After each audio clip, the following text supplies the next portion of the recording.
Developer mode on Xiaomi. Hey everyone, what's up?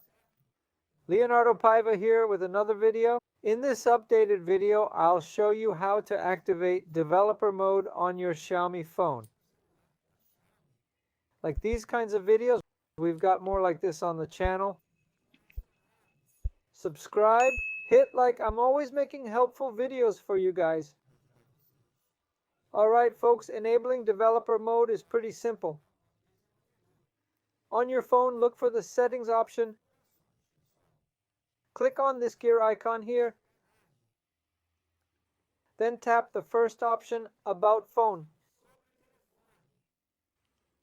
In About Phone, find the MIUI version. Tap it several times.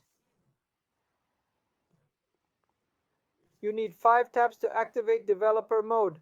I've done 2, now 3, 4, 5. Now I'm a developer. When you're a developer, this option appears. I'll go back, scroll down a bit, click on Additional Settings.